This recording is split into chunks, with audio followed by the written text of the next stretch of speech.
वंदे देवापतिं सुरगुरुं वंदे जगत्कारणं वंदे पन्नगभूषणं रघुधरं वंदे पशूनां पतिं वंदे सूर्यशशाङ्कभैनयनं वंदे मुखप्रियं वंदे भक्तजनाश्रयं च वरदं वंदे शिवं शंकरं।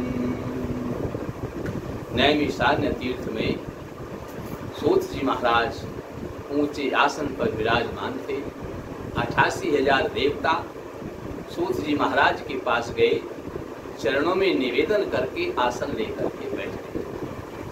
सूत जी महाराज ने पूछा, ऋषियों आपके आने का कारण क्या है?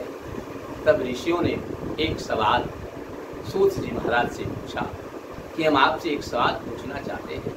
आप सभी विषयों में पारंगत हैं, आपसे हम उम्मीद लेकर के आए हैं। हम जानना चाहते हैं कि भगवान शिव ने हरि और हर दोनों रूप एक साथ धारण किए हैं। तो ये बड़ा आश्चर्य हमें सुनकर के हुआ। तो गुरुदेव हम ये जानना चाहते हैं कि भगवान शिव ने हरि और हर दोनों रूप एक साथ कैसे प्रकट किए, कैसे इस रूप में प्रकट हुए भगवान शिव। इसमें भगवान की बड़ी अहेतु की लीलाएं हुई होंगी और भगवान शंकर के चरित्रों को श्रवण करने से समस्त ग्रह प्रसन्न हो जाते हैं और समस्त कलेशों का नाश होता है, हमारे पितरों का भी उद्धार हो जाता है और परम शांति प्राप्त करके हमें भगवान का धाम भी मिल जाता है, जिससे मनुष्य जीवन सार्थक हो जाता है। इसलिए गुरुदेव आप हमें बताने की कृपा करें कि भगवान शिव ने हरि और हर रूप एक साथ कैसे धारण किए। हरि हर रूप का जिसका नाम का स्मरण करने मात्र से कल्याण हो जाता है। जिसने हरि हर इस नाम को रट लिया उसका तो कल्याण निश्चित हो जाता है। इसलिए गुरुदेव कल्याण तो हो ही जाता है, पर ये रूप क्यों धारण किया भगवान शिव ने, कैसे इस रूप में प्रकट हुए, हम ये सब जानना चाहते हैं। ऋषियों की बात सुन करके सूत जी महाराज बड़े प्रसन्न हुए और सूत जी महाराज ने कहा, ऋषियों आप लोग बड़ी श्रद्धा भक्ति के साथ में श्रवण करने आए हैं, इसलिए मैं आपको जरूर सुनाऊंगा, लेकिन और भी श्रद्धा भक्ति से धारण इसको श्रवण कीजिए। सूत जी महाराज ने कहा, ऋषियों एक बार सभी देवता भगवान विष्णु के पास गए। क्यों गए? क्योंकि संपूर्ण पृथ्वी तप्त हो चुकी थी, संपूर्ण पृथ्वी व्याकुल हो गई थी, सब जगह सुनसान पड़ा हुआ था, कहीं कुछ भी मंगल दिखाई नहीं दे रहा था। तो इससे देवता बड़े दुखी हुए, क्योंकि सारी पृथ्वी कांप रही थी। पृथ्वी को कांपते हुए देख करके देवताओं के मन में बड़ा आश्चर्य हुआ और बड़े दुखी हुए। तो सभी देवता मिलकर के भगवान विष्णु के पास गए और भगवान विष्णु के पास जाकर के उन्होंने भगवान विष्णु के चरणों में नमस्कार किया। प्रणाम करके सभी देवताओं ने कहा, हे संपूर्ण जगत के स्वामी, सारा जगत अशांत हो गया है। ये अशांत होने का कारण क्या है? सारी पृथ्वी क्यों हिल रही है? पृथ्वी के हिलने से सभी भयभीत होकर के बिल्कुल अशांत हो गए हैं। देवताओं के इस प्रकार से प्रसन्न करने पर भगवान विष्णु ने कहा, देवताओं हम तुम्हारे इस प्रश्न का उचित उत्तर नहीं दे सकते, क्योंकि हमें इसकी पूर्ण जानकारी नहीं है। हम सभी देवता और मैं एक साथ मिलकर के भगवान शंकर के पास जाएं। उनके पास जाने पर ही हमें इस बात का सही पता चल सकेगा। वे महाज्ञानी हैं, संपूर्ण सृष्टि में होने वाली किसी भी क्रिया से वे परिचित नहीं हैं। इस चराचर जगत की व्याकुलता का कारण वे ही जानते होंगे। भगवान विष्णु के ऐसा कहने पर इंद्र आदि समस्त देवता और देवगण जनार्दन को आगे करके मंदर पर्वत पर गए और वहां जाने पर उन्होंने बहुत प्रयास किया और उनको महादेव का दर्शन नहीं हुआ। सभी देवताओं ने हाथ जोड़ करके भगवान विष्णु से कहा, हे गुरुदेव, हे देव, हे महादेव, हे भगवान विष्णु, हे जनार्दन, हमें महादेव का दर्शन क्यों नहीं हो रहा है? इसका क्या कारण है? हम अज्ञानी हैं, हम अज्ञान के अंधकार में डूबे हुए हैं, किस कारण से हमें भगवान महादेव के दर्शन नहीं हो रहे हैं, आप ही बताइए। इस पर भगवान विष्णु ने कहा कि आप लोगों को भगवान महादेव का दर्शन नहीं हो रहा है? सभी देवताओं ने कहा, हे जनार्दन, हमें भगवान महादेव का दर्शन बिल्कुल नहीं हो रहा है। हम लोग उस कारण को ही जानना चाहते हैं कि हमें उनका दर्शन क्यों नहीं हो रहा है, हमारी देखने की शक्ति नष्ट कैसे हो गई है। भगवान विष्णु ने कहा, देवताओं, आप लोगों ने महादेव का बड़ा भारी अपराध किया है। आप लोगों ने पार्वती जी का गर्भ नष्ट करने के कारण महापाप कर दिया है। इसलिए शूलपाणी भगवान महादेव ने आप लोगों के सम्यक अबोध और विचार शक्ति को नष्ट कर दिया है। अब आपको महादेव के दर्शन नहीं हो सकते। इस कारण आप स्थित होकर भी शंकर भगवान का दर्शन नहीं कर रहे हैं। भगवान महादेव तो यही है, मैं उनके दर्शन कर रहा हूँ, पर यही कारण है कि आप लोगों को उनका दर्शन नहीं हो रहा है। अतः अब आप लोग महादेव के दर्शन की योग्यता प्राप्त करने के लिए तप्त कृच्छ नामक व्रत को करिए। तप्त कृच्छ नामक व्रत को करने से तुम्हारा जो ये महापाप है ये नष्ट होगा और तब तुम्हें महादेव का दर्शन होगा। तप्त वृक्ष द्वारा स्नान करने के बाद ही आप महादेव का दर्शन कर सकेंगे। उसके बाद आप लोग भगवान शंकर की सविधि पूर्वक उनको स्नान कराइए, उनका अभिषेक कराइए, नाना प्रकार के उपचारों से भगवान महादेव की पूजा करिए। देवताओं, तप्त कृच्छ व्रत का विधान है। मैं आपको तप्त कृच्छ का व्रत का विधान बतलाता हूँ। तप्त वृक्ष ये व्रत कैसे करना चाहिए, तप्त कृच्छ व्रत को करने की विधि क्या है। तब भगवान विष्णु ने देवताओं को बताया कि 3 दिन तक 12 पल गर्म जल पीजिए। उसके बाद 3 दिन तक 12 पल गर्म दूध पीजिए।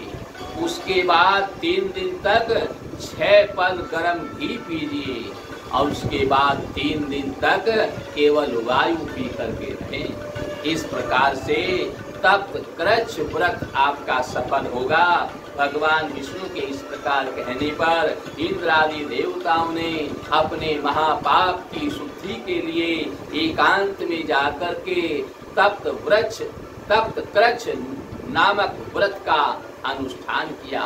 उन्होंने इस तप्त कृच्छ व्रत को करके अपने आप को शुद्ध कर लिया, जिसके प्रभाव से ये पाप मुक्त हो गए और पाप से छूटकर देवताओं ने जाकर के विष्णु भगवान से कहा, जगन्नाथ, अब हम पाप से छूट गए हैं, हे जगन्नाथ, अब हमें भगवान महादेव का दर्शन कराएं, जिससे हम उनका अभिषेक कर सकें। देवताओं की बात सुनकर मुरारी विष्णु ने कहा, जगन्नाथ, मुरारी विष्णु ने कहा, उन्हें अपने हृदय कमल में विश्राम करने वाले भगवान शंकर के लिंग का दर्शन करा दिया। जब इस प्रकार से देवताओं ने कहा तो भगवान विष्णु के हृदयाकाश में जो लिंग रूप में महादेव विराजमान हैं उनका दर्शन जगन्नाथ ने सभी देवताओं को करा दिया। उसके बाद देवताओं ने दुग्ध आदि से अक्षय लिंग को स्नान कराया। उसके बाद देवताओं ने दुग्ध आदि से स्नान कराने के बाद गोरोचन और सुगंधित चंदन का लेपन करके बिल पत्रों और कमलों के पुष्पों से भक्ति पूर्वक महादेव की पूजा की। इस प्रकार से उन्होंने भगवान शिव के 108 नामों का जाप भी किया। धूप दीप नैवेद्य आदि से भगवान महादेव का पूजन किया। सभी देवता यह विचार करने लगे कि सत्वगुण की अधिकता से भगवान विष्णु और तमोगुण की अधिकता से भगवान शिव में एकता किस प्रकार हो गई। यानी भगवान विष्णु तो सतोगुणी हैं और भगवान महादेव तमोगुणी हैं, पर ये सतोगुणी के हृदय आकाश में इनका शिवलिंग रूप से इन्होंने धारण कर रखा है। ये तमोगुण सतोगुण की एकता कैसे हो गई, इसमें देवताओं को बड़ा आश्चर्य हुआ। इस प्रकार से देवताओं के इस प्रकार विचार करने पर भगवान ने उनको अपना हरिहरात्मक रूप दिखाया, हरिहर रूप दिखाया, ये ज्ञात कराने के लिए कि मैं हर के अंदर हूँ और हर मेरे अंदर है, मैं हरि के अंदर हूँ और हरि मेरे अंदर है। इस प्रकार से हरिहरात्मक यानी श्री हरिहर रूप का दर्शन कराया और देवताओं को बताया कि हरि और हर में कोई अंतर नहीं है, ये दोनों एक हैं। इनका स्मरण करने मात्र से, इनके नाम का जप करने मात्र से सब प्रकार के कल्याण तुरंत प्राप्त हो जाते हैं। इस प्रकार से हरिहरात्मक रूप दिखाया। देवताओं ने एक ही शरीर में कानों में सर्पों के कुंडल पहने और सिर पर लंबे लंबे जटाजूट बंधे हुए, गले में सर्पों की माला धारण किए हुए, बागंबर धारण किए हुए, त्रिनेत्रधारी वृषध्वज महादेव का दर्शन किया और कुंडलधारी गरुड़ ध्वज हार और पीतांबर पहने हुए, हाथों में चक्र और सारंग धनुष, असी और शंख लिए हुए भगवान विष्णु को देखा। ये दोनों इन्होंने एक ही शरीर में देखी। हरि भी उसमें ही है और हर भी उसमें ही है। हरि और हर दोनों रूपों का दर्शन इन्होंने एक ही शरीर में किया। इस प्रकार ब्रह्मादि देवताओं ने हरि और हर को एक रूप समझ करके उनकी स्तुति करी है, बार बार इनकी स्तुति करी है। इसके बाद देवताओं के स्वामी भगवान विष्णु देवताओं को समान हृदय वाला समझकर उनको साथ लेकर शीघ्र ही अपने आश्रम कुरुक्षेत्र में गए। वहाँ उन लोगों ने जल के भीतर स्थाणु महादेव को देखा, उनका दर्शन किया। सभी लोगों ने स्थाणवे नमः, स्थाणु भगवान शिव को नमस्कार किया और कह करके भगवान शिव को नमस्कार करने के बाद इंद्र ने कहा, अतिथि प्रिय जगन्नाथ, जगत अशांत हो उठा है। इंद्र ने अपनी बात रखी, बोले संपूर्ण जगत अशांत हो उठा है, आप बाहर निकल करके आइए और हमें वरदान दीजिए। इस प्रकार से देवताओं की प्रार्थना सुन करके भगवान महादेव जल से बाहर आए। देवताओं ने उनसे कहा, अब आप इस महाव्रत को छोड़ दीजिए, आपके तेज से तीनों लोक क्षुब्ध हो गए हैं। और देवताओं की प्रार्थना करने पर भगवान शंकर ने अपने महाव्रत का त्याग कर दिया और वे देवता स्वर्ग को चले गए, लेकिन फिर भी समुद्र और द्वीपों के साथ पृथ्वी का कांपना बंद नहीं हुआ। इंद्र ने सोचा और भगवान रुद्र ने भी सोचा कि मेरे तपस्या छोड़ देने के बाद भी अशांति ही चारों तरफ दिखाई दे रही है, फिर भी ये पृथ्वी क्यों कांप रही है। फिर त्रिशूलधारी भगवान शिव कुरुक्षेत्र के चारों ओर विचरण करने लगे। उन्होंने ओगवती नदी के किनारे शुक्राचार्य को तपस्या करते हुए देखा।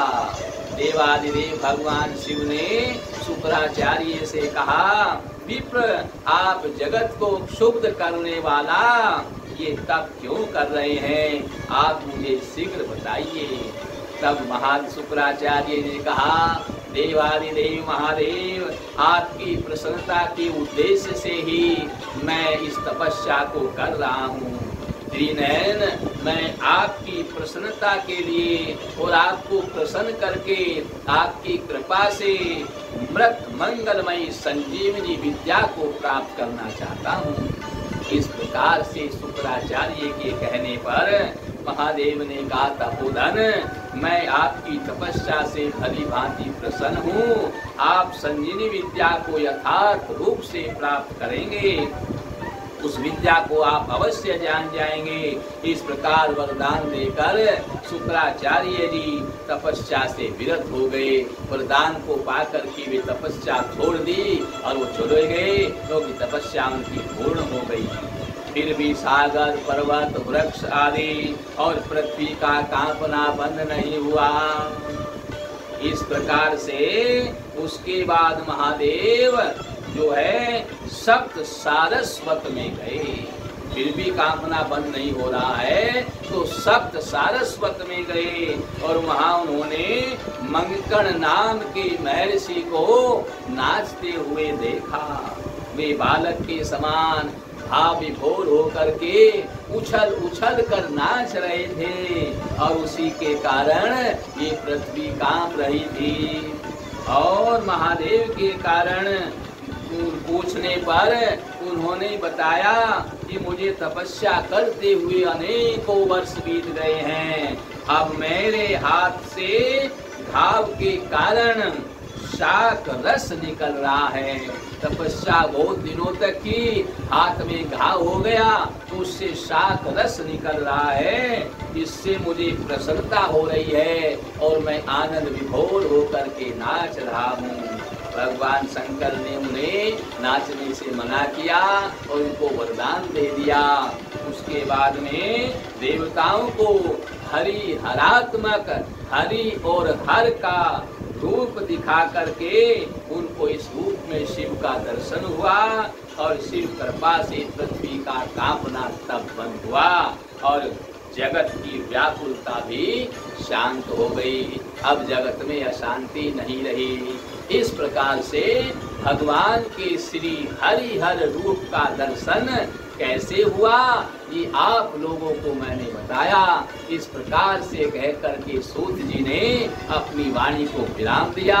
ऋषियों ने कहा, गुरुदेव आपने बड़ी कृपा करके हमें भगवान शिव के हरिहर रूप का वर्णन समझाया, इनके इस चरित्र को श्रवण किया कराया, जैसे ये प्राकट्य किस प्रकार इसका हुआ आपने हमें धन्य कर दिया।